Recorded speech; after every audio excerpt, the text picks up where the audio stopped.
The ideas that gave birth to our nation are the ideas that our nation is resistant to right now, and we should talk about that all the time. In a world where narratives are shaped by corporations and gatekeepers, independent voices matter more than ever.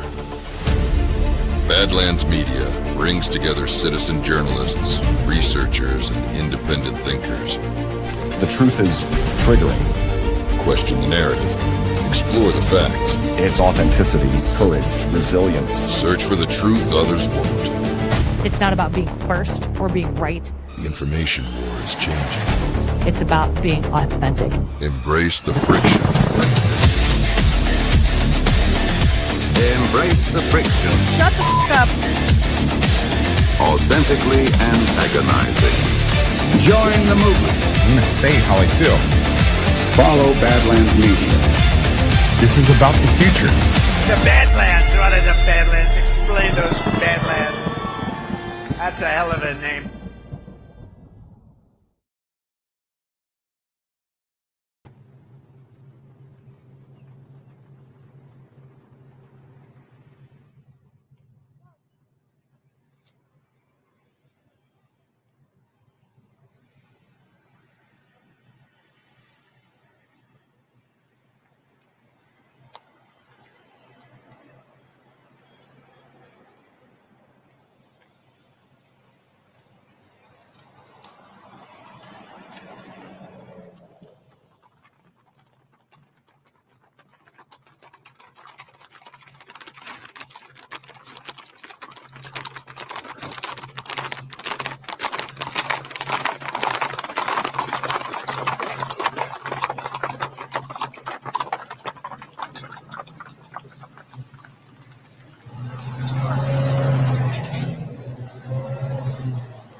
Nothing more beautiful, nothing more true. It's true. The man in the arena, or the woman in the arena, I guess we probably have to add on today. But it's an honor to be here. It's an honor to be at this great museum, great library, great center. And it's a very special place. I think it's going to do very well. It's a part of the country that I love, and I think they love me because I have the all-time record in presidential voting. And that's an honor because they are the people that built America. So thank you very much. And we, nothing more beautiful, nothing more true. It's true.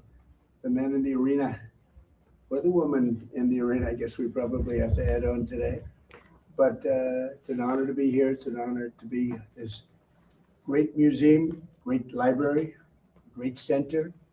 And it's a very special place. I think it's going to do very well. It's a part of the country that I love, and I think they love me because I have the all-time record in presidential voting. And that's an honor because they are the people that built America. So thank you very much. And we, nothing more beautiful, nothing more true. It's true. The man in the arena, or the Every day, a president faces storms most people never see.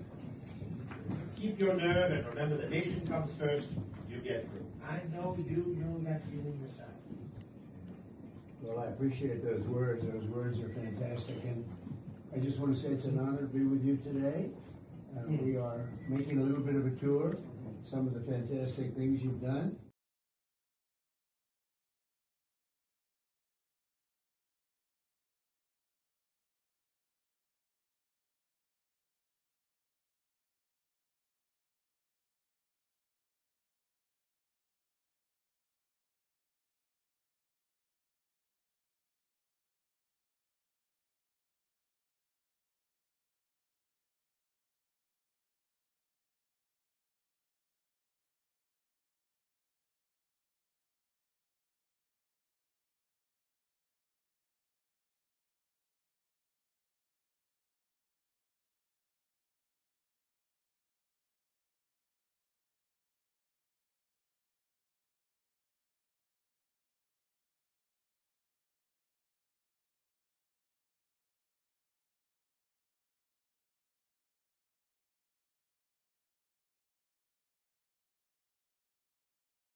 The program will begin in a few moments. As a reminder and a courtesy to your neighbor, please ensure all electronic devices are in silent or vibrate mode. Thank you.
The governor of North Dakota, Kelly Armstrong.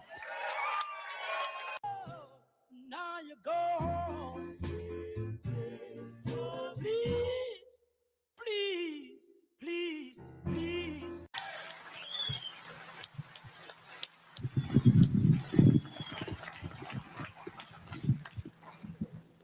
Greetings, everyone.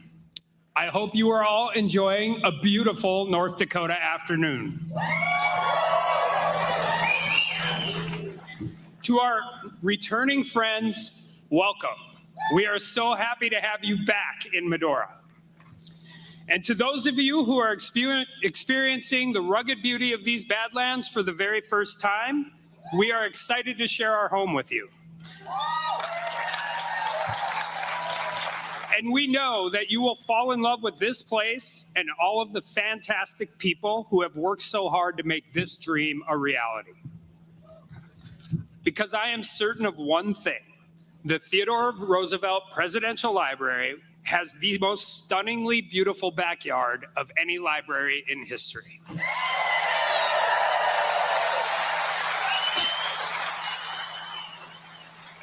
And I cannot think of a better backdrop to hear from our president as we celebrate 250 years of American greatness.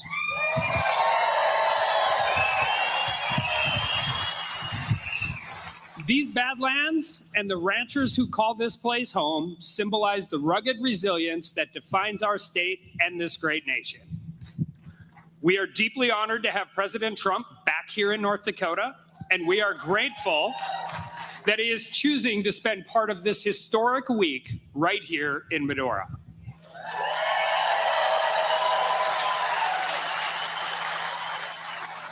This is President Trump's fourth time visiting our state, his third as president, and we are excited to welcome him back to commemorate our nation's birthday and to celebrate Roosevelt's enduring legacy of leadership, conservation, and citizenship.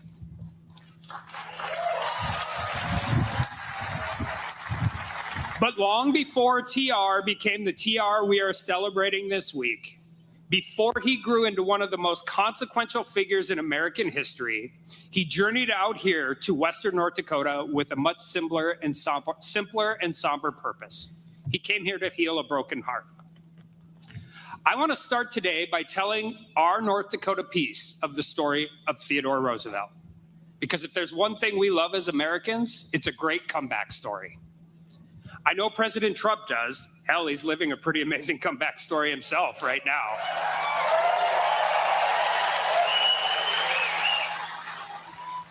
In February of 1884, TR had just lived through the worst day of his life.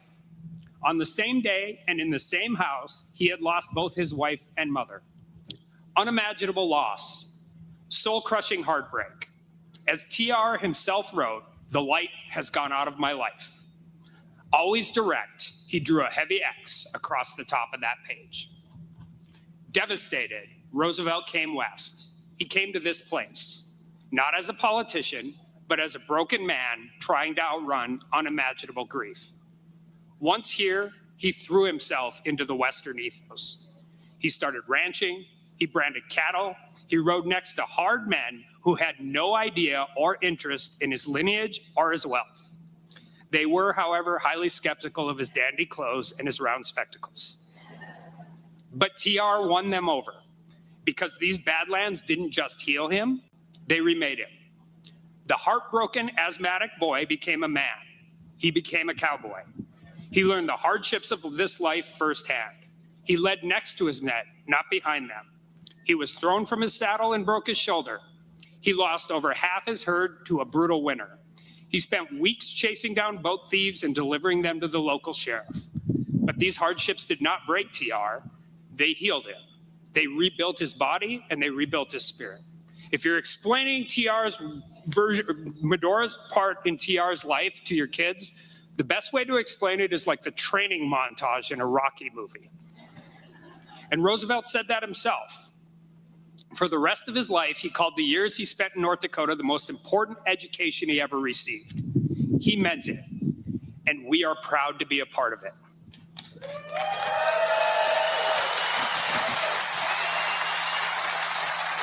Because before the governor, before the vice president, before the president, before the national parks and monuments, before the Nobel Peace Prize, before the face carved into a mountain, there was a young man who had gotten absolutely knocked flat. Very, very remarkable surprise for the Theodore Roosevelt Presidential Library opening. Please join me in welcoming the 45th and 47th President of the United States of America, President Donald J. Trump.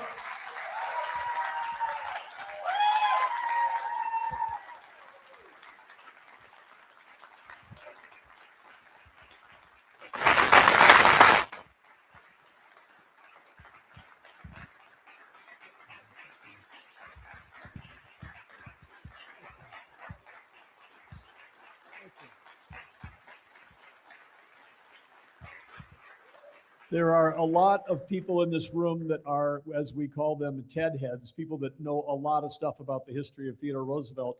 You may know that Theodore Roosevelt himself and his son, Theodore Roosevelt Jr., are both Medal of Honor winners, one of only two pairs in our history. Their Medal of Honors have never been together, but because of the generosity and support of President Trump, he brings with him today, right? This is Theodore Roosevelt's actual Medal of Honor, presenting it to the museum.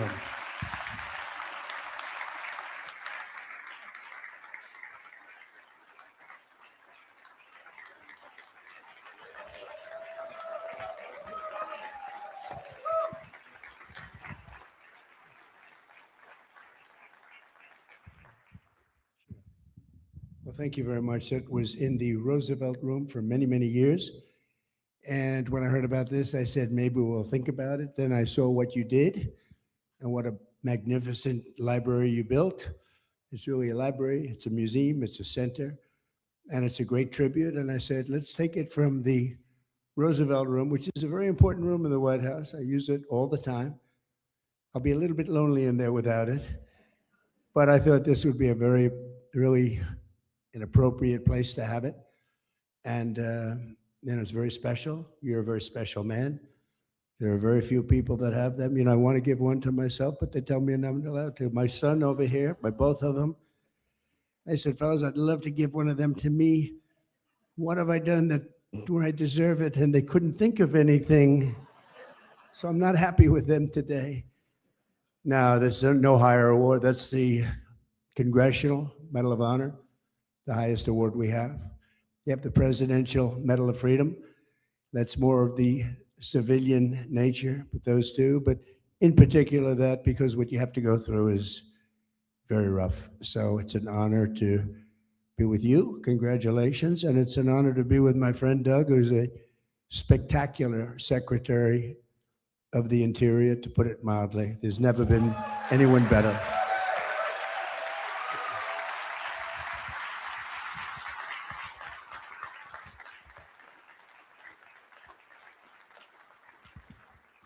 So I know you're all here looking forward to what will be a significant presidential address down at the amphitheater. But before you go, we have one last thing. President Trump being here on this day of dedicating this library. It is a historic moment to have a sitting president here to help do that. We're ceremoniously, the president and I, going to cut the ribbon, and then we'll all see you down at the amphitheater after that. But President, let's grab a scissors. They did say no running with these. We'll be.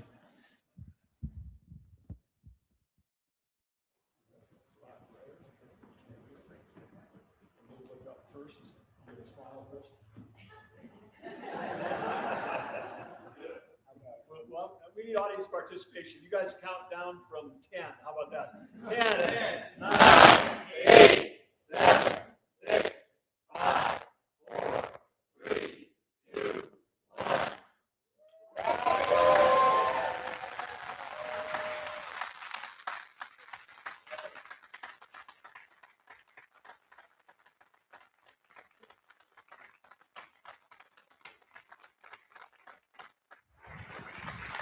Thank you all. We'll see you down at the amphitheater. Let's go, North Dakota.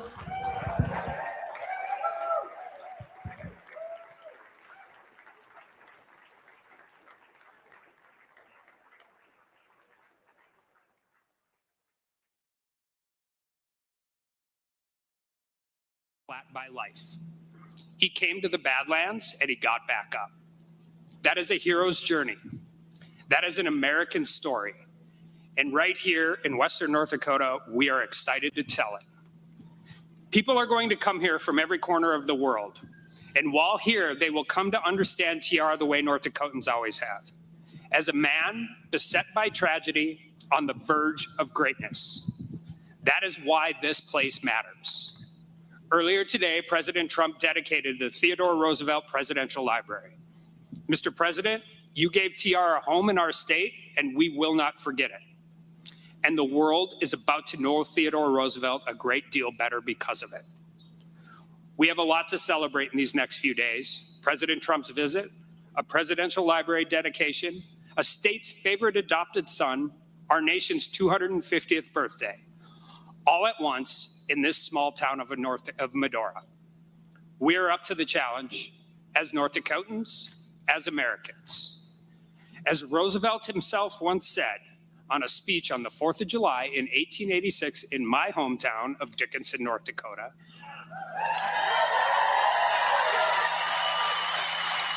on his way back east from this place to continue his comeback story, we have fallen heirs to the most glorious heritage a people ever received, and each one must do his part if we wish to show that the nation is worthy of its good fortune. As we celebrate these last 250 years of American greatness, we recognize that it is incumbent on each and every one of us to do our part to ensure that the next 250 years are better than the last. God bless you all. God bless the great state of North Dakota, and God bless the United States of America.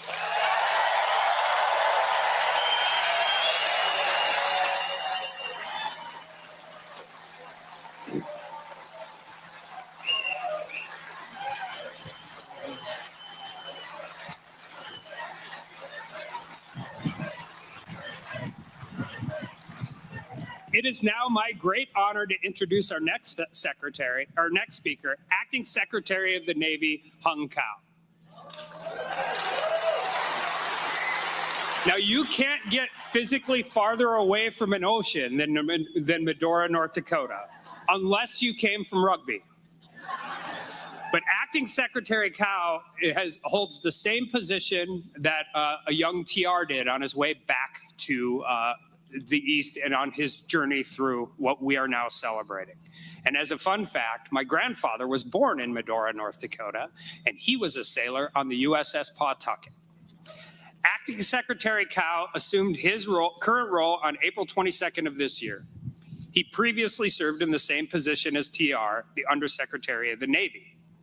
Acting Secretary Kao joined the Navy in 1989. He is a decorated combat veteran, a qualified Navy Special Operations EOD and diving officer, a naval parachutist, and a surface warfare officer.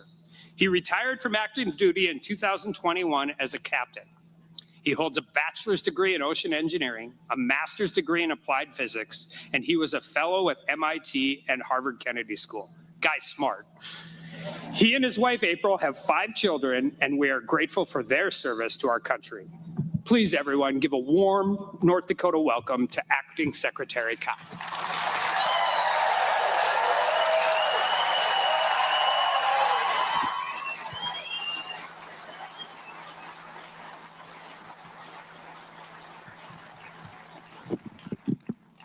Well, first of all, good afternoon to President Trump, Secretary Burgum, Governor Armstrong. Thank you, sir, for this welcome. Distinguished guests, and most of all, the people of the great state of North Dakota.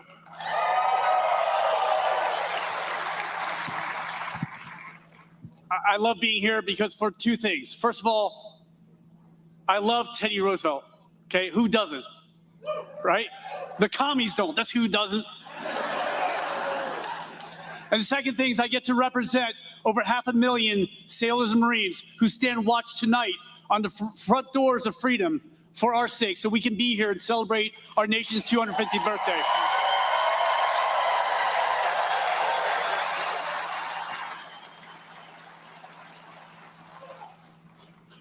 It is such an honor to speak today at the opening of the Theodore Roosevelt Presidential Library, a man who shared the same office as I once held, the office of Assistant Secretary of the Navy, which is now called the Undersecretary of the Navy.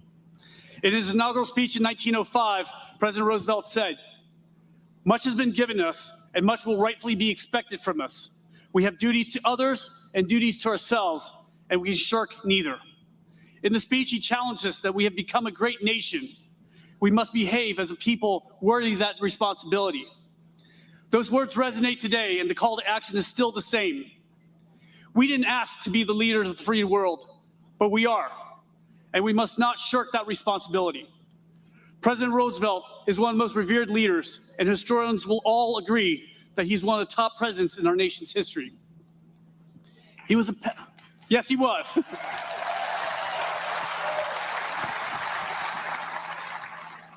He was a passionate man that cared about many things, but when he was in office, he cared about one thing.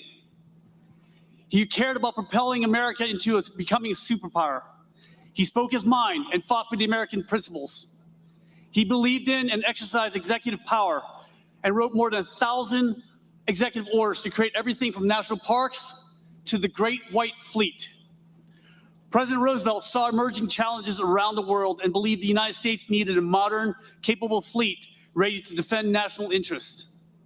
At a time when many viewed military preparedness as unnecessary or expensive, Roosevelt argued that readiness was an investment in peace.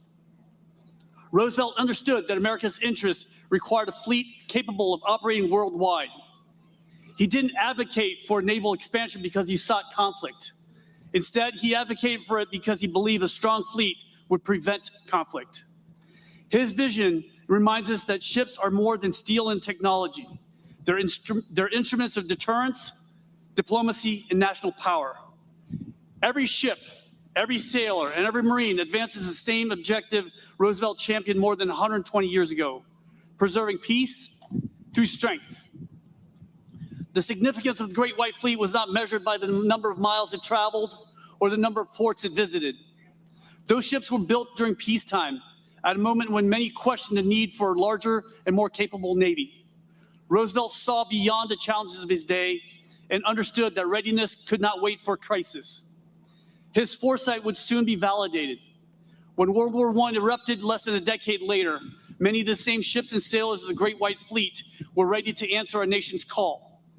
They trained thousands of new recruits, protected America's coasts, supported wartime operations, and brought American soldiers home after victory was secured.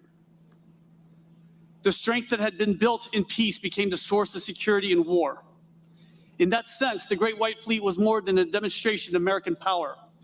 It was a testament to Roosevelt's belief that preparedness is an investment in peace. He understood that the strength forged during calm seas is what enables a nation to weather the storms ahead, a lesson that continues to guide the United States Navy more than a century later. They just don't make leaders like Teddy Roosevelt anymore. Or do they?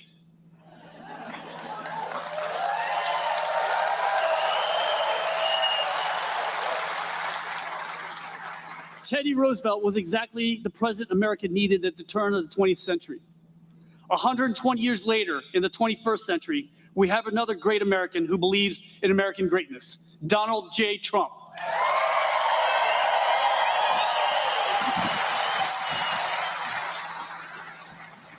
Both men are the people's champion. They heard the grievance of the American people and delighted in their longing for exceptionalism. Both took the side of the common man against the powerful, despite their own affluent upbringing. They returned to us our American birthright of excellence, and we love them for it. Just as the Great White Fleet extended America's reach globally, today the Golden Fleet continues the legacy, delivering aid, providing security across the 7 seas, and destroying the enemies of peace. Just ask Iran.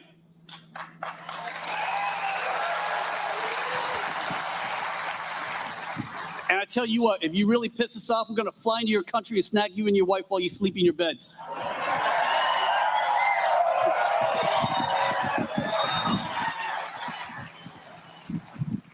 The ships of President Trump's Golden Fleet may look different from President Roosevelt's Great White Fleet, but the principle remains the same, that a prepared nation is better positioned to deter its adversaries, reassure its allies, and protect its interests. As we open Theodore Roosevelt's Presidential Library today, we renew his vision, which parallels President Trump's America First legacy. In 3 days, we will celebrate our nation's 250th birthday. Booyah, America. May we never forget that freedom was never and will never be free. It's paid with a price, and there's always a price. May God bless you. May God bless the armed forces of America, and may God bless the United States of America. Thank you so much.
Gentlemen, please welcome the Secretary of the Interior, Doug Burgum.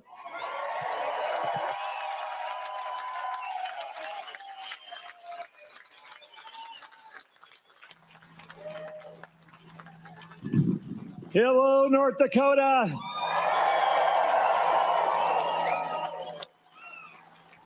It's an honor to be here with all of you, because if you're here, it's because you care about America. You care deeply about this country.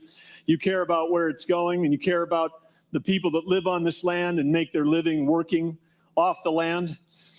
140 years ago, somebody got off the train just over here. It was a 24-year-old New Yorker, and that 24-year-old New Yorker was not yet governor, not yet president of the United States, not at the time the most famous person in the world.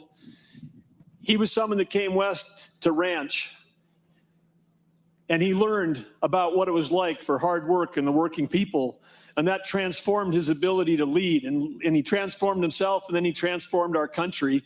And then we had, just over a couple hours ago, we had another person from New York get off that train at the exact same spot that TR did.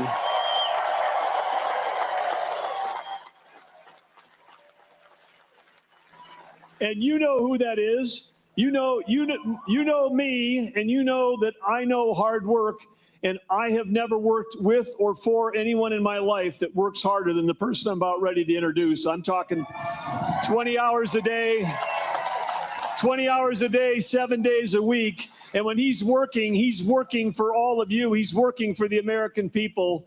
And I'm talking about someone who we just moments ago completed the dedication of the opening of the Theodore Roosevelt Presidential Library and Museum here in Medora, North Dakota, at the entrance to Theodore Roosevelt National Park, the only one of our 63 national parks named after a person instead of a place, and what a place it is. But he's here because of all of you. Please give an incredible welcome to our 45th and 47th President, Donald J. Trump.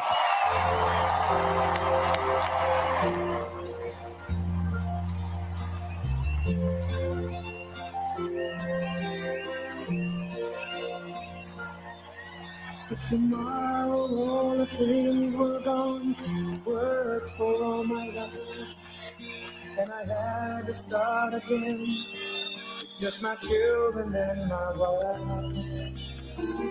Thank my lucky stars to be living here today, 'cause the flag still stands for freedom, and they can't take that away. And I'm proud to be an American, where at least I know I'm free. And I won't forget the men who died, who gave that right to me. And I gladly stand up next to you and defend her still today. 'Cause there ain't no doubt I love this land. God bless the USA.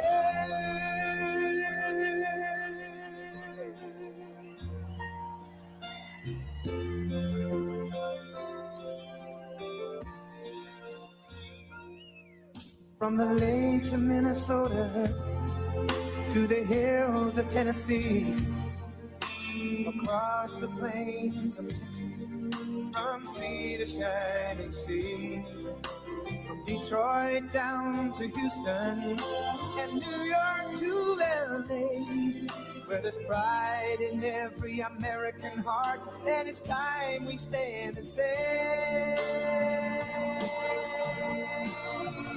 that I'm proud to be an American, where at least I know I'm free. And I won't forget the men who died, who gave that right to me. And I gladly stand up next to you and defend her still today. 'Cause there ain't no doubt I love this land. God bless the USA.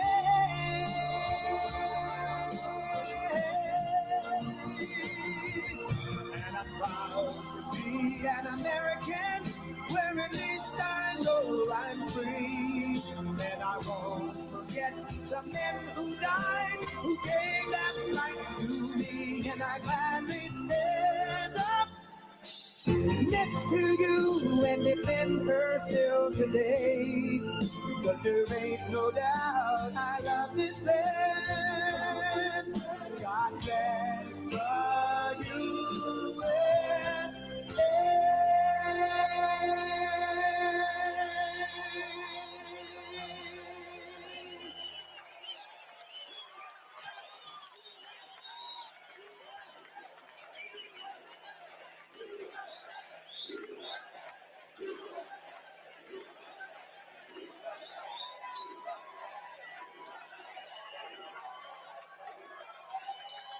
Well, I want to thank everybody. This is an honor. We love you, and you've been so nice to me with those votes. We set every record in the book.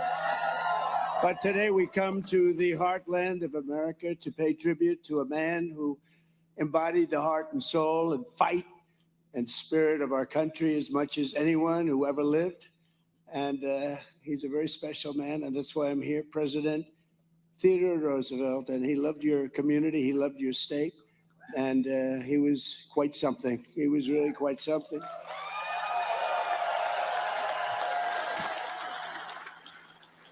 And here, beneath the wide open sky of the Badlands, I call it the Badlands. I said, what's that all about? It's pretty cool. Pretty cool name, I have to tell you.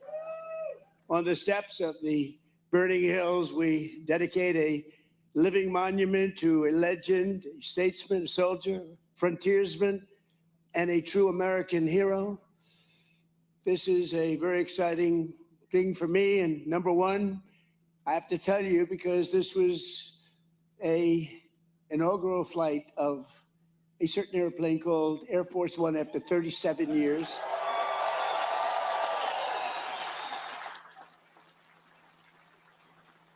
And it's a great plane, and we had a lot of fun with Doug and everybody coming over. But we talked about Theodore Roosevelt a lot because he was something that was really very special. And number two, because I'm honoring Theodore Roosevelt, and that's the man who I have long admired. He's one of the few. I don't admire too many people, I have to tell you. There's not a lot of people out there. And number three, I'm back in North Dakota because I won this state with the most votes in the history of the presidency. Thank you. Thank you very much.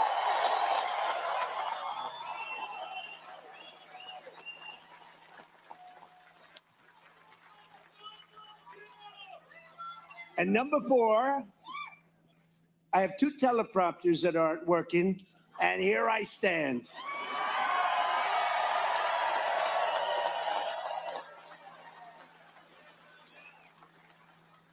But TR once observed that I would not have been president about himself had he not been, and had it not been for the experience in North Dakota. He had a great experience here. It really shaped him so much. So there could be no better place for this new national treasure than the Rough Rider state. I met some of the Rough Riders. They are Rough Riders. They're good riders, too. They were very impressive. Today, 107 years after he passed into eternity, Theodore Roosevelt's Presidential Library opens its doors, and the small town, but very great town, and today it's a very famous town because that's all they're talking about, of Medora, opens its arms to the entire world. The entire world is watching. It's not a big town, but it's a very powerful town because of what was left behind. I want to thank the thousands of people who worked so hard to make this project a reality, and you really did. You made it a beautiful reality. Very few places will top it. And starting with the man who put the library in its first funding. Think of it, did so much. He raised so much money. He did so many different things. He really did. He had a very complete life when you think. He was a real man of many forms of genius, and without whom it would never have been possible. Secretary of the Interior. And I'll tell you what, I thought he was an oil man, and he wasn't. I saw him on a debate because this guy was actually going against me. Can you believe it? But I thought he was very impressive. I thought his wife, Catherine, was even more impressive, to be honest with you. And so impressive that I said, he's a good man. That guy's all right. But he's been fantastic. He's been a tremendous Secretary of the Interior and the best ever. There's never been a Secretary of the Interior like Doug Burgum. Thank you very much. Thank you. Never been.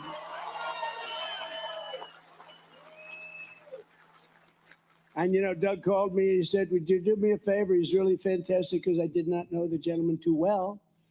But he said, Kelly Armstrong is fantastic. Would you endorse him for governor? And I did, and he won easily. Kelly Armstrong. Great job you're doing. Great job.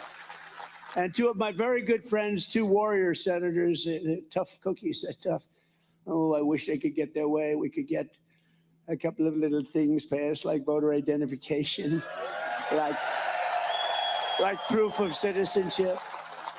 It's called Save America. You know, that's pretty good. Save America. Can you imagine? We have 100% of the Democrats against it and 4 or 5 Republicans, if you can believe that. What are they all about? But these two people are with us all the way, John Hoeven and Kevin Cramer, senators. They're great. Two great guys. And a congresswoman who fights and gets what she wants, and she's very respected, Julie Fedorchak. Thank you, Julie. Very, very respected. And we have our ambassador, Monica. Where's Monica? Monica Crowley. Fantastic. Acting Secretary of the Navy, Hung Kao. And we're building a lot of ships. North Dakota House Speaker, Robin Wise. Thank you. Thank you. Doing a great job. State House Majority Leader, Mike LaFleur. Mike. Thank you, Mike. State Senate Majority Leader, David Hogue. Thank you, David. And all of the members of the North Dakota legislature, I hear every single one. I'm not going to introduce you. You have no chance of that. I'll be here all day, but you're all here. We love you, and you've been with us from day one. Thank you very much. Thank you. And the CEO, who's done a fantastic job, he took me around. I thought it would be maybe 10 minutes, 5 minutes. I've been doing this for 2 hours. Thank goodness I love the subject, or I would not have put up with it. Doug said you could come in. You know, I'm prosecuting a war, which we're winning very easily, by the way. But I said, Doug, let's fly in. We'll do 10, 15 minutes. I know I'm going to love it. And then I'll get out. Oh, absolutely, sir. So then time comes, he got me making speeches. I was over there 2 hours. I know more about that museum than the people that built it. But that's okay, because they did a very good job. I can report that they did a really good job. The CEO of the Theodore Roosevelt Presidential Library, who really did give me a tremendous amount of knowledge, I mean, about things that I never would have thought could have been possible about how great this man was. Ed O'Keefe. Ed, thank you very much.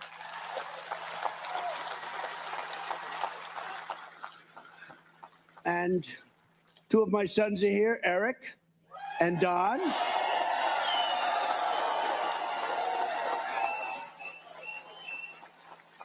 And Bettina, thank you very much. Don just got married. Bettina, thank you. It's going to be great. Thank you very much. But the members of the Roosevelt family and countless foundation staff, donors, and supporters, everyone's here. And I understand that one local construction worker delayed his retirement by 4 years just to be involved with the building. And they heard I was going to come. I was coming even when I wasn't president. I had agreed to come. And they said, well, when we do it, you're going to be president. So that was during that ridiculous time, that ridiculous that ridiculous 4-year period of time they asked me to come. I said, I'd love to come. And I said, I may or I may not be president. They said, we don't care. We want you to be there. And I always remember that. But they said, you're going to win. You know that. If you run, you're going to win. It turned out we did quite easily, actually. And today I can tell you that we can see why it was worth it. It's really amazing. They've done an amazing job, beautiful job. And you know, they've done it from love. Jobs that are done from love are always better than jobs where you sort of have to follow a plan. They made lots of changes, and every one of them was good. And I think I know about every one of them. After 2.5 hours, I learned every single one of them. But I want to really thank everyone who greeted me at the train station, because that was so famous. That was such a famous train. The last one was President Dwight Eisenhower, and he was actually a very good president. People don't realize he was a general, good general. And he was actually built the interstate highway system. I'd say that alone is pretty good. He was a good, and he was the last one. He was on the back of the exact same train. So the head of the railroad, he was fabulous, and they were explaining all about the train, and they said, wow, that's really some history in the crowd. We had thousands of people over there. It was fantastic. But I have the picture of President Eisenhower in the back of the train, the same exact train. I checked it out because I said, you know, we don't want to make any mistakes because the fake news is watching, and they'll say it wasn't the same train. It wasn't the same train. No, they've been pretty nice to me lately. Look, when you do as well as we're doing, they have to be nice, I guess. They've been pretty nice. And I want to give a very special thanks to the Patriots who gave us such an incredible escort from town. We had more law enforcement. You know, I love law enforcement. Now, according to the people that are running on the other side, in many places, they want to defund the police. That's not going to happen. That's not going to happen. We see them all the time. They said they're social democrats. Doesn't it sound pretty? They're actually communists, but we'll get into that a little bit later. They're not going to win. They're not going to win anything. They got some very unattractive candidates, I have to say. During my first term, it was a privilege to sign the bill that helped get this incredible project underway, and transferring 90 acres. We took it right out of the federal government. We ripped it away from the federal government. They don't know what's missing. They still haven't figured out what the hell happened. And today, the artistry and scholarship, technical skill on display right here and in that museum in particular is just fantastic. It's really great. Things that they actually gave me. You know, we're going to build our museum in Miami. They got me a lot of ideas, Doug. You gave me a lot of ideas, Doug.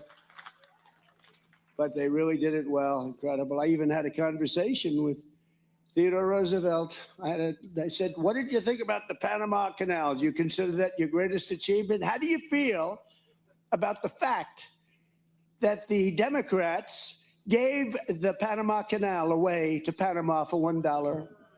You know, he built the Panama Canal, preceded really by a man who was actually, he was the tariff king, William McKinley. He was the president, and they took his name off Mount McKinley, and I put it back on because it was sad, but put it back on. But McKinley actually, he was assassinated, but he made tremendous amounts of money, made our country very rich. And then Teddy Roosevelt, as the vice president, got in, and he did some incredible things. But one of them, I think one of the most amazing, maybe a lot of people would say the parks, you could say a lot of different elements of his success, so incredible. But he built the Panama Canal. It was the most expensive project to this date, if you bring the dollars forward, ever built in history. 38,000 people died. They died 95% from mosquitoes, malaria, 95%. You expected almost to die. They paid workers from the United States. Mostly they came in, and mostly, I must say, men. It was a little different time. Today would have men and women, but they had all men. And they paid them massive amounts of money, more than they were making as workers in the United States. Such a fascinating thing, the Panama Canal. I've studied it long and hard, and when they gave it away, $1. But they died from the mosquito and they died from the snake. They have a viper, a snake, that if you get bit, you're in trouble. If you get bit, you were dead. You were dead. And that wiped out about 5%.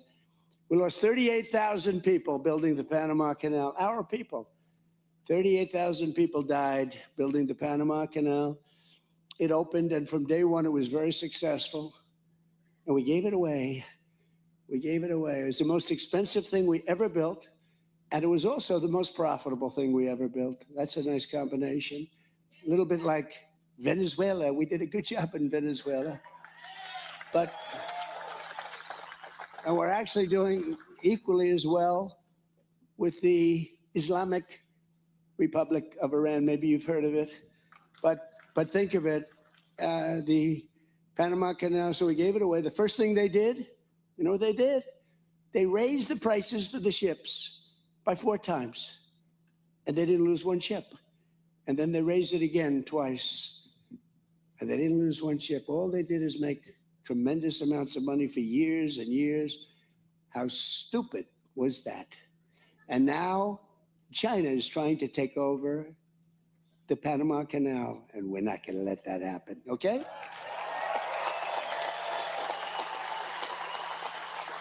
And that was not part of the script, because I don't really have a script because this thing doesn't work.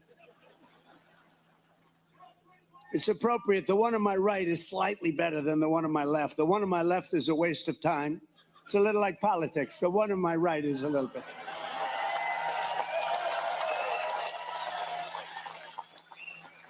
It's not great. I'd give it about a 2 on the scale of 10. And this afternoon, I'm pleased to announce that through the National Endowment for the Humanities, we will be awarding the library $750,000 to support the opening exhibits during the first year. So they're getting a nice check. Getting a nice check.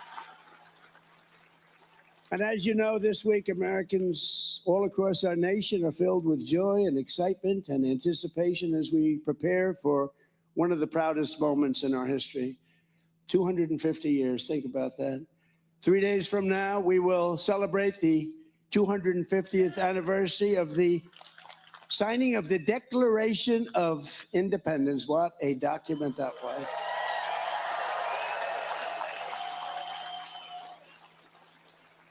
And this week, we look back on 250 years of glorious freedom, and we took so much time and so much effort. And by the way, on July 4th, it's going to be approximately 107 degrees out. And I'm going to go and I'm going to make a really long speech just to show that I can do anything. It's going to be 107. But you know what? They also predicted the fight that we had 3 weeks ago was unbelievable at the White House. They said a week before, 6 days, 5 days, 4 days, 3 days, 2 days, 1 day. They said it was going to rain. It's going to be horrible. You're going to have to cancel the fight. Sure, we're going to have to cancel. This was a big event. This was one of the highest rated fights in history. It was on CBS National on a Sunday night, not a Saturday night. Saturday nights are called Death Valley for television. I know a lot about ratings. But Sunday night's very good, and it was broadcast on CBS, a network, and it got among the highest ratings any fight has ever gotten. But they said it was going to rain, and I talked to Dana White. I said, Dana, I don't know, this is bad. Sir, it's 100% chance of rain. I said, you sure? Like maybe 90? No, 100%, sir. So it was 7 o'clock, and it wasn't raining. Then it started at 8 o'clock, and we were going to delay it till 12 o'clock midnight. I said, that's not good. But it wasn't raining at 8 o'clock. And it wasn't raining at 8:30. And we had the fight on time. And it never rained. Never rained. So you never know about weather forecasting, do you? With all the money we spend all that money. That's happened before. We had a big march in Washington. You remember that? That was going to be rained out, sir. We're going to have to change it. Rained out, never rained. So we're getting pretty good at that. But this is a time to rediscover the indomitable spirit that built our country and all that will ensure America always remains the most exceptional nation on the face of the earth. We're not going to let communists get in our way. We're not going to let anyone get in our way. Not the communists. It's a very unattractive lot. They're not going to do it. They're not doing anything. Those people, what they're doing, they're so stupid. They're so stupid. There could be no better place to begin this rediscovery than with the life, times, and passions of Theodore Roosevelt. He had great passion. The Colonel, they called him, was an American man. He was really a great he-man. He was an American man through and through. His chest swelled with American optimism, confidence, enthusiasm, pride. His heart beat with an unyielding sense of America's destiny and pride, and that pride was bigger. The biggest word for him, I think, was pride. He was a proud man. But I'm a proud man. I'm proud of our country. I'm proud that 2 years ago, we had a country that was a laughingstock all over the world, and now we have the hottest country anywhere in the world, the most respected country anywhere in the world. But as a young boy, I saw that he loved Lincoln, and Lincoln's casket would pass through a nation torn apart by civil war. I don't know if you know that. I think Teddy Roosevelt, I think, is probably his biggest. I was trying to get that today, and I think it came pretty loud and clear. Abraham Lincoln was the person that he most respected, most admired, most looked up to.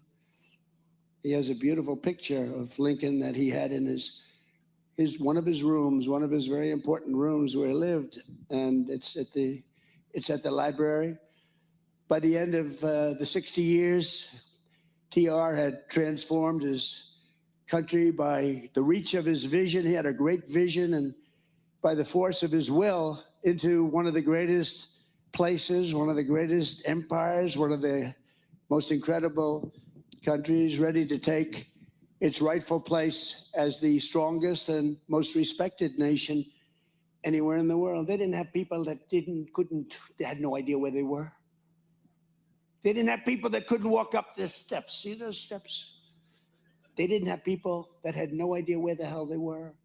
They didn't have people that said, let's have open borders so millions and millions of people can pour into our country from prisons all over the world. They didn't have those people. They had strong, smart people like Teddy Roosevelt. Today, America respected. Right now, I'll tell you, the King of Saudi Arabia, I was with him a year ago. Smart guy, good guy. He said to me, sir, you know, it's amazing. And this was as we were just started to really, and we've made a lot of progress since then. You see the numbers, factories being built all over the country at a level that we've never had before. But he said, you know, 1 year ago, during the Biden, Sleepy Joe, during the Biden administration, he said 1 year ago, your country was dead. We gave up on your country. They were looking at China. They were looking at others to protect them. They were looking at other countries.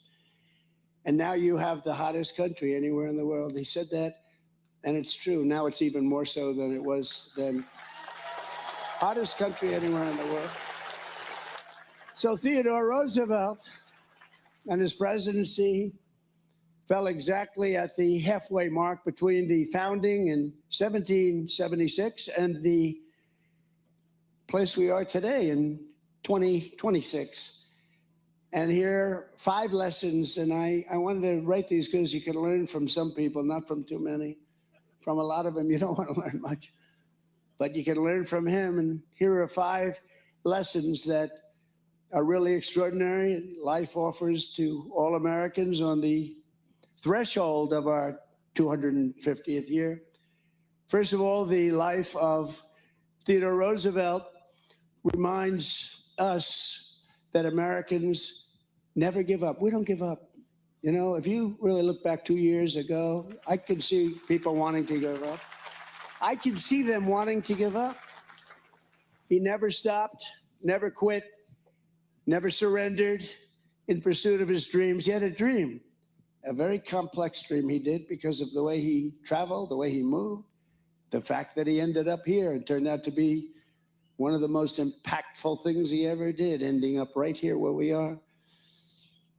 But his pursuit of the American dream never, ever stopped. It was really amazing. He was plagued by asthma, very, very bad, very serious. He was having a hard time breathing for much of his life. But he went out and he was told by his doctor that he'd have to live very quietly. This is as a young man, he was told you'd have to be and have a very quiet life. You have to be nice and easy. And he did just the opposite. He had a freaking wild life, right? He was wild. He just didn't want to take that. He didn't want to listen to his doctor. He didn't want to be quiet. He wanted to be great. He actually wanted to be great. And that's what he turned out to be. Young Theodore replied, "Doctor, I'm going to do all the things that you tell me not to do. And I've got to live the sort of life that you've described. I don't care how short it is. I just want to live my life the way I want to live my life." It was great. I mean, who would say that? The next year, he sailed the Atlantic and he summited the Matterhorn just to prove that he could do these things, just to prove his doctor wrong. He knew his doctor. He wanted to prove him wrong. Maybe it wasn't smart, but it worked out okay. But again and again, he summoned the will to transcend tragedy and triumph and defeat heartbreak with hard work. He worked hard, and I found that out. I mean, if you love what you do, it's not work. That's one thing I will tell you. People say, I work hard, but it's not work, because if you love it, I love making America great again. I mean, I'm having a good time. So it's not work. We call it work, but it's not. In his library, we find his diary open to the page from 1884, when his mother and his wife died on the very same day in the very same house. Totally unrelated. Just a tragic moment, but unrelated. There wasn't an accident where both of them were killed. They just died. And he came back home and he said, what happened? They're both dead. Different parts of the house, had nothing to do. It's just an amazing. Wife was very young. Mother was older, but she was getting by. The light has gone out from my life, he wrote. But Theodore Roosevelt did not surrender to fate. He came here to Medora and made himself fate's master. I said, I want to be fate's master. He wanted to turn the tables, and he really showed that that's what Americans can do. That's what people can do beyond Americans. That's what people can do if they really believe and they set their mind to it, and if they're competent. I mean, you have to be competent. You have to be smart. It's nice to say anybody can do it. Not anybody can do it. They'd like to say, oh, anybody can do it. No, no. But he was a special person. He arrived at this town narrow-chested, 140 pounds. He looked pretty bad to the people here, because they're pretty tough people around here, never changed. He was sick. He was shattered from the death of these two people that he loved the most. And his body and his spirit were pretty much broken. Not broken enough, but pretty much broken. If they were broken all the way, he wouldn't have been able to do what he did. He left here 2 years later. He weighed 40 pounds more, and he was strong as an ox. They say it was 40 pounds of muscle. I don't know how the hell that happened.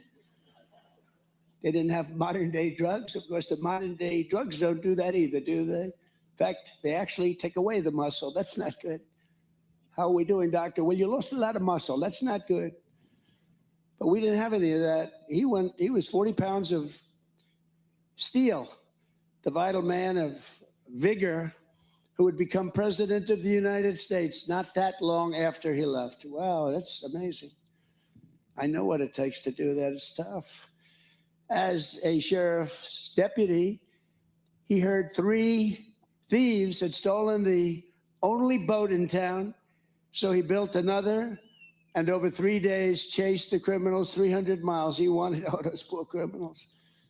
We need a little bit more of that in our country, but we do pretty good.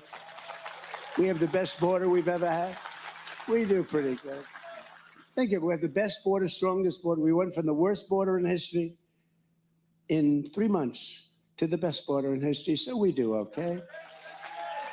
But he was a man who could get crushed beneath a horse. He was crushed. Get up, and he kept riding. People said, you got to get back. We got to get you to, no, I'm going to keep riding. He could take a bullet to the chest, stand up, and keep speaking. He had a little luck. He had a lot of paper there. I saw it today, a bullet hole right through both of them. But so got lucky, but other people wouldn't have done what he did. He could feel sick, and he was often feeling sick. Deep in the Amazon jungles, he would get extremely sick. Maybe he shouldn't have been there. He knew what was happening. It was a very dangerous place from that standpoint, from the standpoint of catching some pretty bad diseases, and he caught them. And yet he carried on when he was half dead, and most people think he was going to die. They thought he was going to die. They said, Teddy Roosevelt is going to die, but he carried on, and he was still standing. He never sat. He never rested. He just kept going. As America turns 250 years old, we look at this remarkable man, and we recall that with effort, determination, and drive, there is nothing that Americans of competence cannot do. Nothing.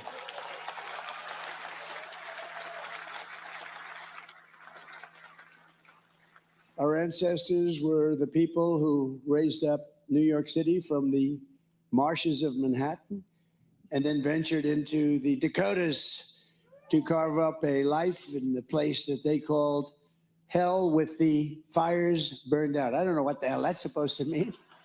Hell with the fires burned out. That doesn't sound so nice. But you did, and you become a tremendously wealthy state, a very successful state with low taxes. I mean, you have great government.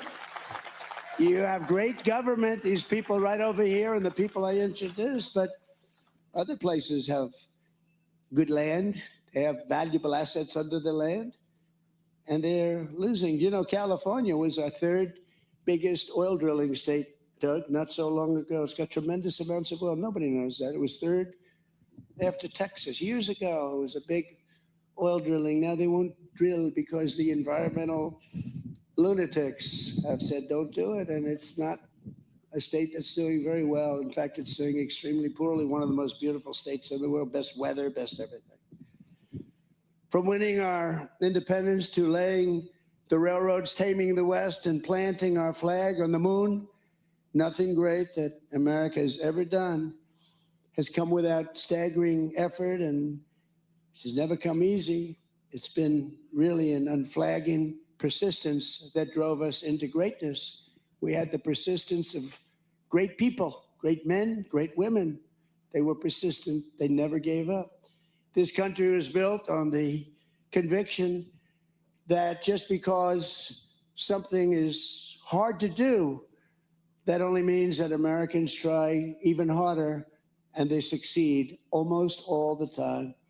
Because whatever the obstacle, whatever the challenge, it's no match for American grit. And you have it probably as much or more than any other place there is. You have American grit.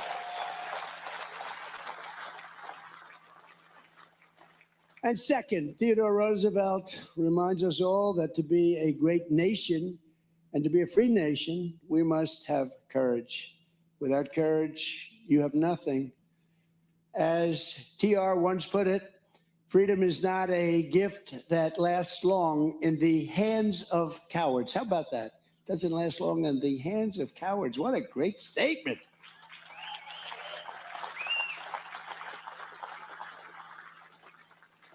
I want to use that. I shouldn't have said it. I would have used that statement, and I wouldn't have attributed it to TR. And they would have said, oh, what a great statement that is. Trump made a brilliant speech. What do you think, John? Would I get away with that? Kevin? I don't know. Maybe not. But that's a great statement. That's a beautiful thing to say. But in the West, he tracked a 1,200-pound grizzly. My two boys know all about that. I say, are grizzlies dangerous? Is a grizzly bear dangerous? I looked at Eric and Don. They know more about that stuff than any human being, I tell you. They said, they're real dangerous, Dad. I said, are they violent bears? They said, they're really violent, right, fellas? You said they are violent, but that doesn't scare them. Just be scared, okay, and get the hell out of there. But we want to keep you around. But when it roared, a big one, and it wanted to strike him, and it was going rapidly there, very fast. I just learned that on a beautiful airplane coming over here.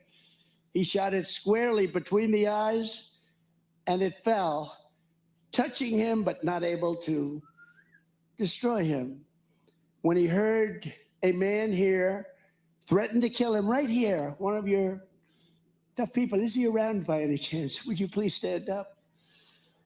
He rode to his house. He rode to the man's house, knocked on his door. The man threatened to kill him. He said, I'm going to kill Roosevelt. And he declared that I've come over to see what you want to begin with. And how do you want to begin the killing? He said, how do you want to begin? I'm right here in front of you. How do you want to begin the killing? That's a little different kind of a guy. By a coincidence of history, it was exactly 128 years ago today that Colonel Roosevelt gave our nation one of the greatest examples of American courage the age-old chronicles of military valor have ever seen. After commandeering a ship to Cuba for the volunteer regiment, he personally raised and trained his incredible Rough Riders. The Rough Riders, I saw the Rough Riders. What the hell are the Rough Riders? Look at these guys. I wish I looked like that. If I looked like them, I would have been president 20 years ago. You guys are great. Thank you. They could really ride those horses. They let us in. They were going faster than the car. I said to my guys, is there any danger in the way they're riding? Yeah, there's danger, sir, but they're great riders. You guys are fantastic. Thank you.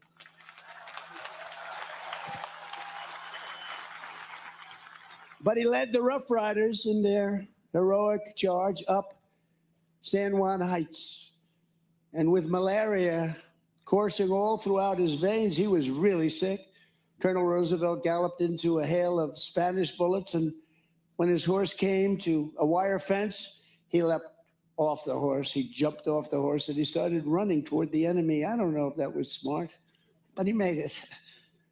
Then he looked over at the next hill, and he grabbed his men. He said, fellas, let's do it again. And he did it again and again. The Rough Riders' victory at San Juan Heights led directly to the collapse of the Spanish line. Ah, the Spanish. They're members of NATO, but not very good members of NATO. They say, no, we don't want to help other people. What are we doing, huh? They are not behaving nicely, but they will learn. Soon after, they relinquished their grip on Cuba and Guam, the Philippines and Puerto Rico, and they were all ours. We got them all. And speaking of Cuba, after many, many decades, it's coming our way. Coming our way. But for his actions that day, TR was celebrated as a hero and eventually awarded the Congressional Medal of Honor. That's a big deal. And I'm thrilled to announce that just moments ago, 128 years after the Battle of San Juan Heights, it was my really great privilege to deliver his library and a very special little gift. In fact, I gave it to Doug and the president, a man who did such a good job in helping to build it. Doug raised a lot of money, got a president to be out here all day instead of 15 minutes. And I gave that medal. I took it off there. We have a beautiful room, the Roosevelt room, this Roosevelt, by the way. And I took it off the wall, brought it over, and we just presented it. It's going to be in your library now for a long, long time.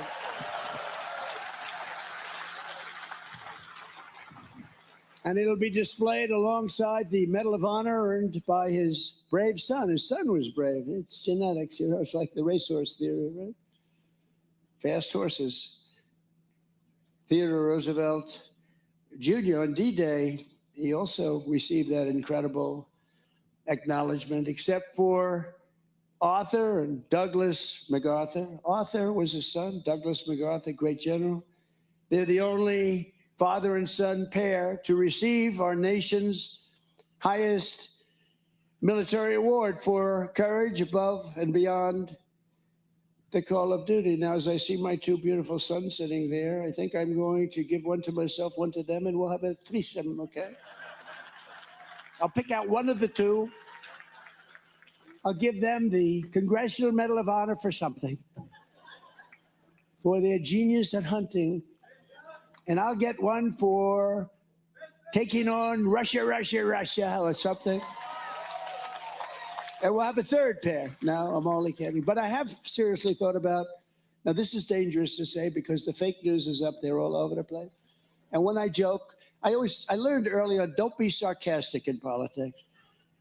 But I actually said a few times that I've seriously thought of giving myself the Congressional Medal of Honor.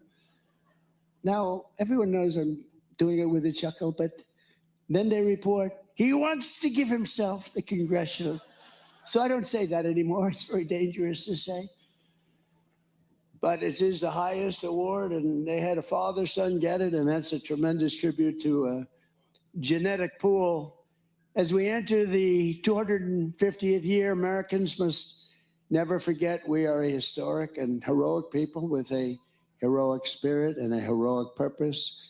And in this world, we are a very special group. American courage won our independence. It liberated millions and millions from slavery, rescued billions from tyranny, and sustained American liberty for 2.5 centuries. And we're not going to lose it to this group of losers. How can you imagine? Have you seen these people? Have you seen these people? The press is just building them up. They're losers, okay? They're nasty people, but they're losers. We'll teach them. We're going to teach them. They're not going to hurt our country.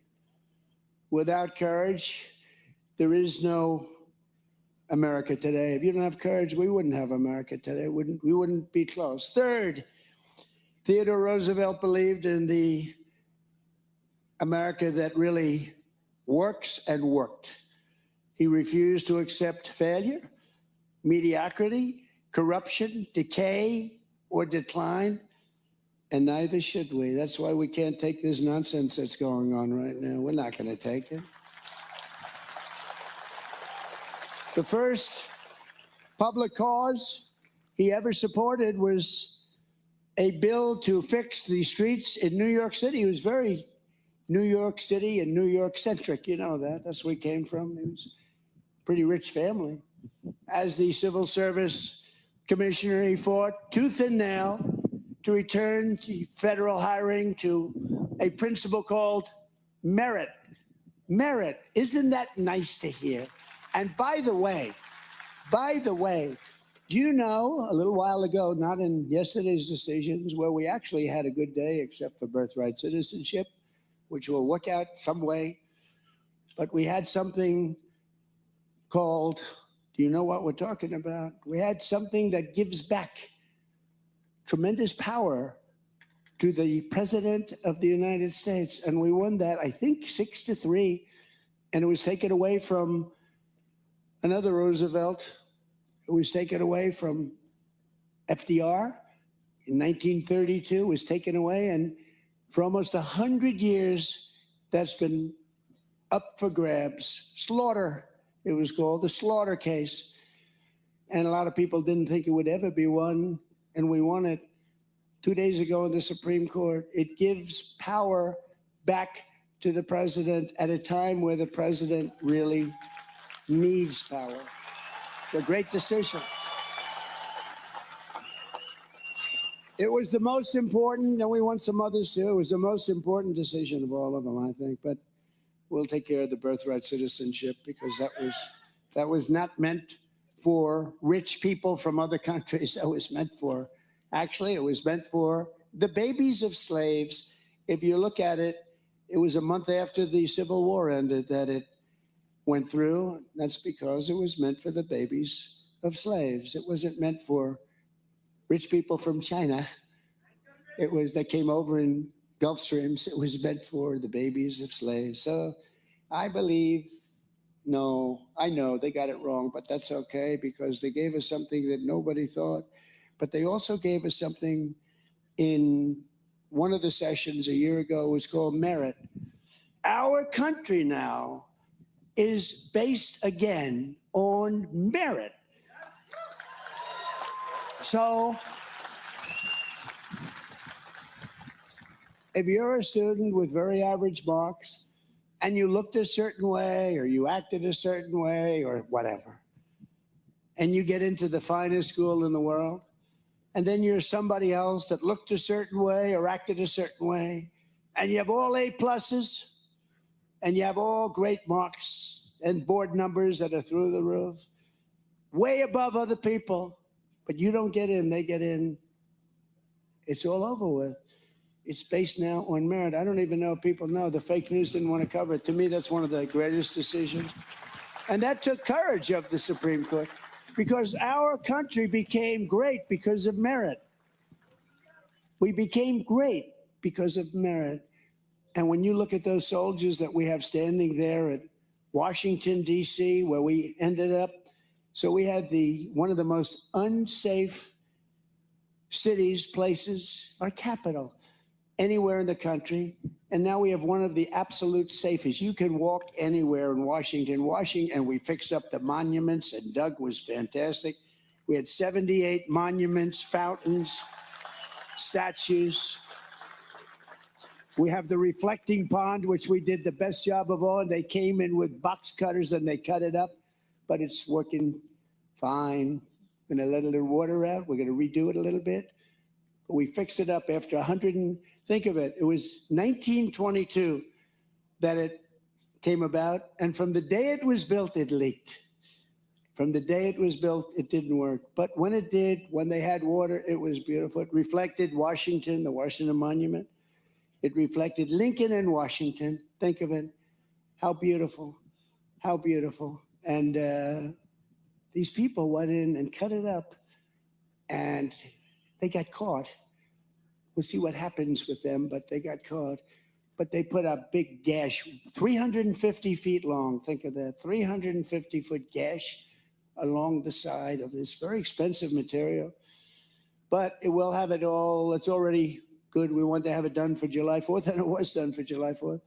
And it's operating right now, but we'll let a little water out. We'll fix it up very quickly, Doug, and it'll be just as good. But we have, for the first time ever, what they don't say, we spent a very small amount of money too. What they don't say is Barack Hussein Obama. Have you heard of him? Barack Hussein Obama spent tens of millions of dollars trying to fix it, and it was a disaster. Sleepy Joe Biden spent millions of dollars trying to fix it, and he was unable to do it. But we did it, and it works beautifully. It's a beautiful, we got rid of the algae, which they put in. They put in algae. Who the hell put in algae? They had a couple of people with signs, protect the algae. Can you believe this? This world has gone crazy. But today I'm proud to say that after 4 years of decline, America is once again a nation that has strong borders, is respected by everyone, all countries all over the world. They respect your president and they respect you. When they respect your president, they respect you. And we solve problems and we take things on, just like Theodore Roosevelt took things on. He took them on directly, right at them. He stared in their face. But our laws will be enforced. Our laws will be protected. And our law enforcement is respected again. You know, one of the things that I'm most proud of, when I was running in the campaign and even before I announced, you could not get people to join the military. We had the worst years we've ever had under Sleepy Joe Biden. He had no idea what the hell he was doing. And people were ashamed of our country. And you couldn't get them to join. And then we had a beautiful day, November 5th, and we won it by a lot. We won by just a lot. It was incredible. We beat a woman named Kamala. We beat a brilliant young woman named Kamala who had no clue. She was the border czar. She never went to the border. She never called the border patrol. I said, fellas, you ever get a call from Kamala? She's the border czar. No, sir, she never called. I used to call them every other day. How we doing on the border? 2 months, and we had a border that was perfect. 2 months. But Kamala never called, and she never went. So for 4 years, she was the border czar. She never went to the border. It doesn't typically play out very well. And we had the worst border in the world. But these are the people that were running our government, that we were a laughing stock all over the world. Not anymore. They don't laugh at us anymore. A government that was honest and accountable was the #1 demand of the Declaration of Independence. They want honesty. They want respect. And on this anniversary, we recommit ourselves to upholding that righteous legacy. And that's why I'm here. I'm in a state that I won by a landslide, but I won a lot of them by landslides, in all fairness. But this was a beauty. This was a beauty.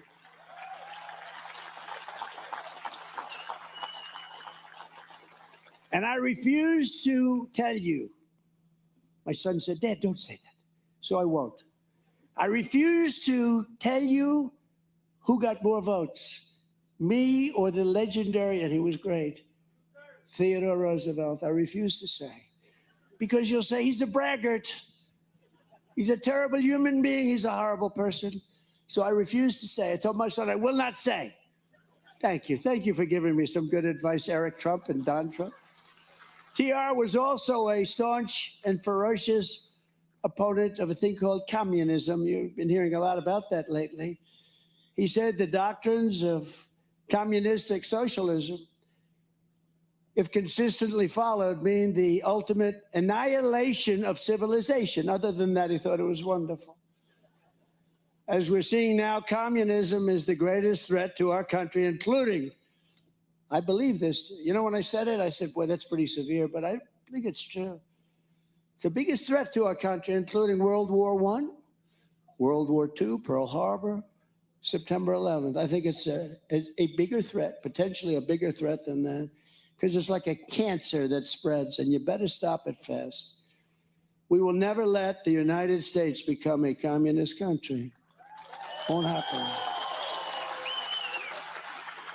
And fourth, thank you. Fourth, Theodore Roosevelt believed in an America that thinks big. He thought big. He was a big thinker. He was a tremendously big thinker. On the 4th of July in 1886, he spoke in Dickinson, North Dakota. Anybody from Dickinson? And said, like all Americans, I like big things, big prairies, big forests, and mountains. I want them big. He wants big wheat fields. He wants tremendous railroads. Let them be big and beautiful and powerful, and herds of cattle. He wants everything big. He wants big factories, steamboats. He wants everything big. It was cool. I mean, I thought it was great because I feel that way. I've always felt that way. Theodore Roosevelt wanted a big future, and he had big dreams for America. And thanks to him, we built the Panama Canal, that beautiful Panama Canal.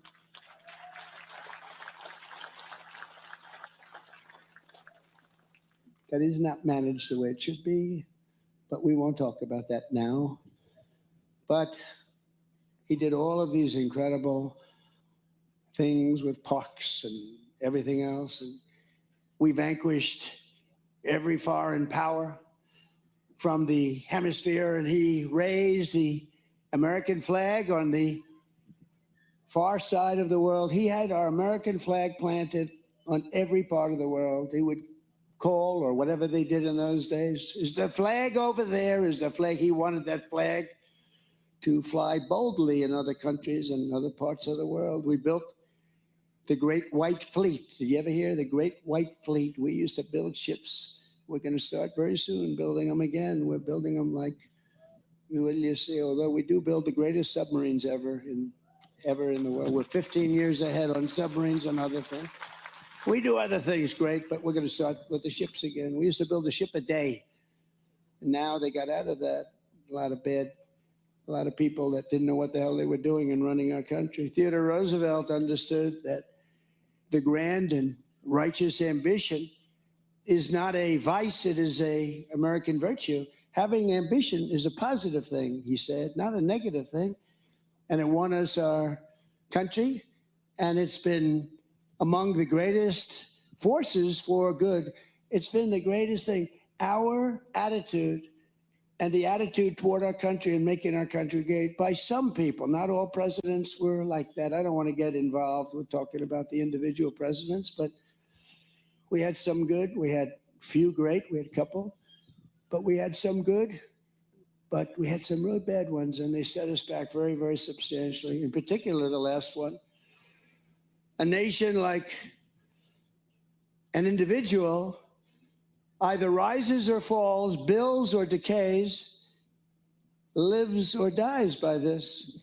As we look into the future of our 250th year, it's time that we get out there and we expand our aspirations and our ambitions and build the country that will inspire the entire world for generations. So that's what we're doing. Again, we have more money being invested in the United States of America by other countries and people than ever before, by many, many times over. The fake news doesn't like talking about it, but they see what's happening. Look at the stock market. Every day it's hitting a new high. I think it's 82 times now. In a short period of time, 82. And that's a good thing, not a bad thing. And all of you that have 401ks, which are many, who has a 401k? 401k, yeah. Big percentage of the audience. Everyone that has a 401k is setting records right now in your 401k. Your wife, your husband, your kids, they all think you're a genius. I'm the genius. I'm the one. No, I'm only kidding. No, I told the story the other day for the first time. A policeman came up to me, a big, strong, good-looking guy, and he said, "Sir, I want to thank you." He was almost sort of crying. I said, "What do you want to talk to me about, officer?" He was standing on line. He was watching as I shook hands with people. Some of these people are extremely strong in shaking hands. They break your hand because they're so emotional. "Sir, thank you very much." A guy's an NFL offensive lineman. "Sir, I'd like to thank you very much." Wow. But he came up to me and he said, "Sir," I was leaving, "I want to thank you so much." Why? My 401k is up 84%. My wife was disgusted with me for years. It was just going in the wrong direction. But it's up 84% this year. And I just want to thank you, sir, because it's really helped me with my marriage. My wife is respecting me again. She thought I was an idiot. This is a big, strong guy. But the women, you know the women rule. You know that. We know. All the guys in there, you know. This guy is a big, powerful guy, and he was petrified of his wife. But you know what? He said, my wife now respects me again.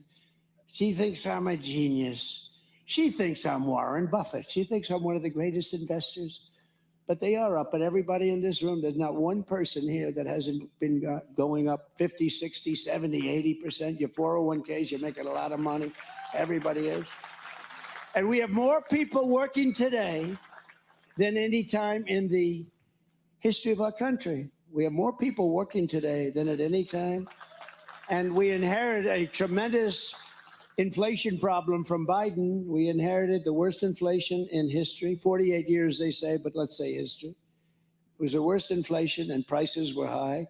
And those prices are all coming down. And you see fuel is coming way down. It's dropping like a rock, just like I said. Because those boats are coming out of the Hormuz Strait. They're coming out by numbers that nobody ever saw. We're setting records, actually. The oil is dropping. We have some great oilmen here. I don't know if they're happy or sad. I don't give a damn if they're happy or sad. I want the prices to go down, and the oil is dropping like nobody thought possible, but I told you it would. Total control. We have total control of everything. This is just the beginning of the golden age of America. We're in the golden age of America. And America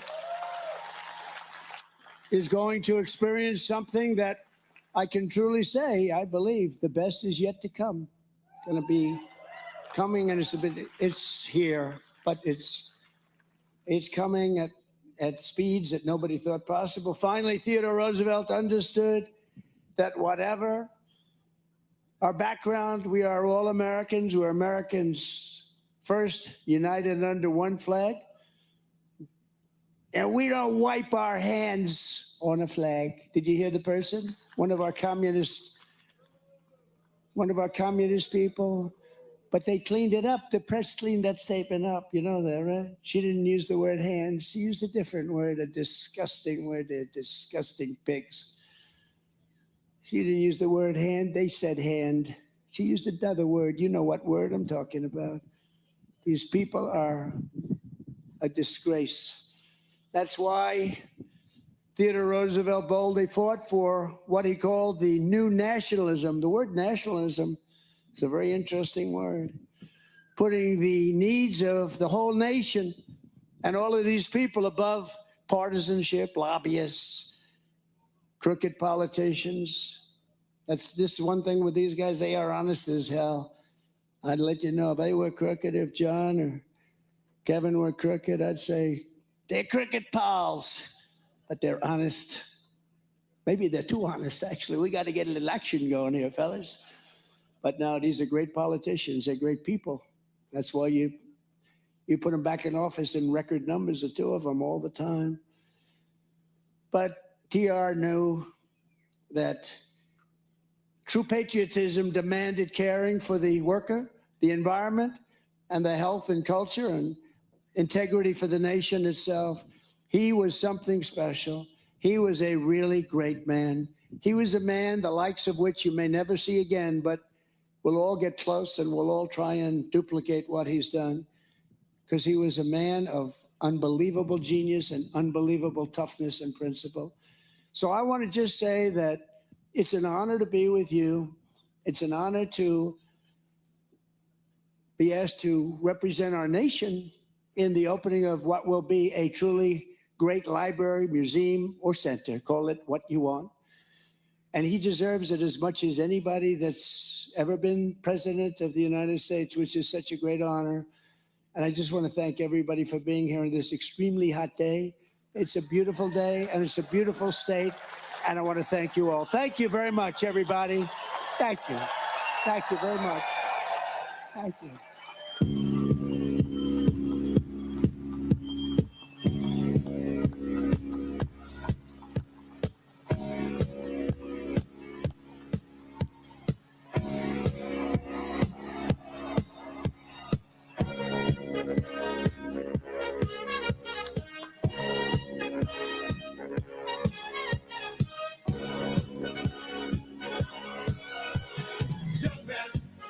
There's no need to feel down. I said, young man, pick yourself off the ground. I said, young man, cause you're in a new town. There's no need to be unhappy. Young man, there's a place you can go. I said, young man, when you're short on your dough, you can stay there. And I'm sure you will find many ways to have a good time. It's fun to stay at the YMCA. It's fun to stay at the YMCA. They have everything for your man to enjoy. You can hang out with all the boys. It's fun to stay at the YMCA.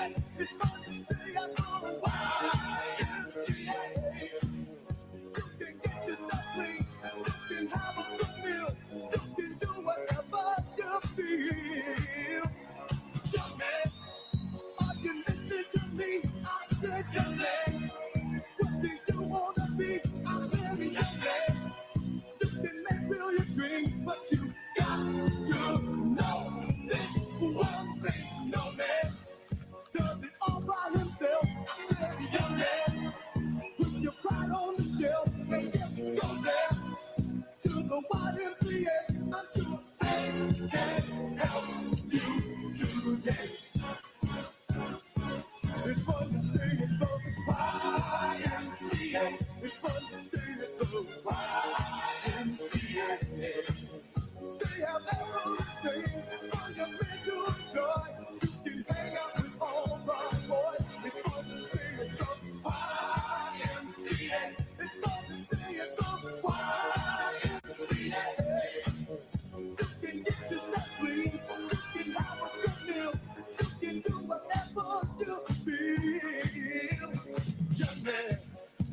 was once in your shoes. I said I was down and out with the blues. I felt no man.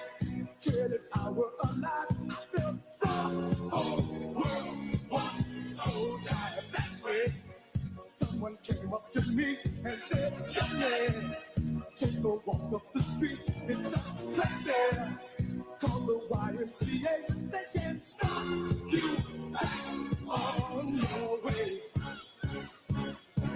It's fun to stay at the YMCA. It's fun to stay at the YMCA. They have everything for your mental joy. You can hang out with all the boys. YMCA.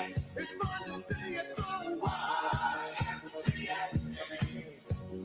Young man, there's no need to feel down.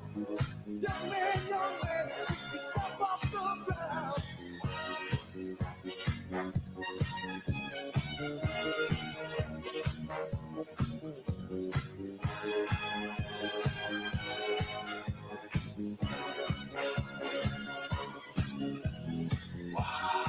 YMCA. It's fun to stay at the YMCA. Young man, are you listening to me? Young man, what do you want to be? YMCA. You'll find it at the YMCA. No man, does it all by himself. Young man, put your pride on the shelf. YMCA. And just go to the YMCA.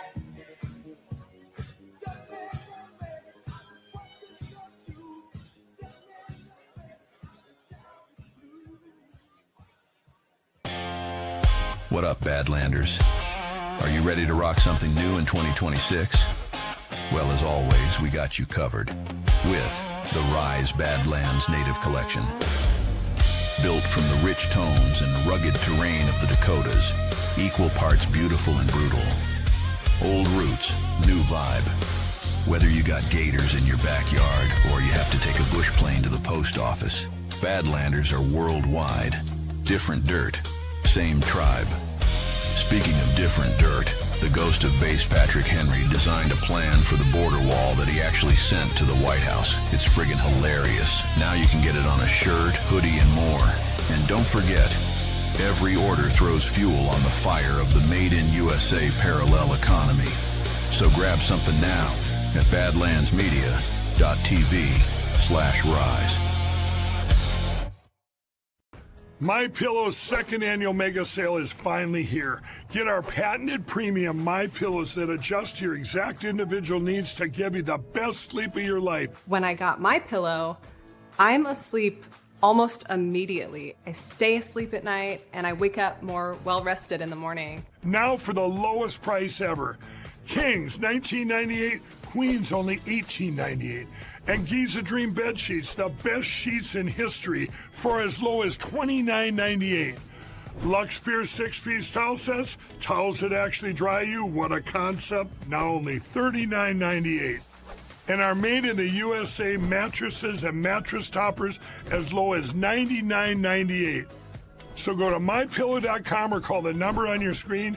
Use your promo code to take advantage of our second annual mega sale. But that's not all. Order right now and we'll ship your order absolutely free. Thank you so much for joining us, and don't forget to hit the thumbs up on this video. And a special thank you to all of our advertising partners. Please remember to shift your dollars to support those businesses that support Badlands Media.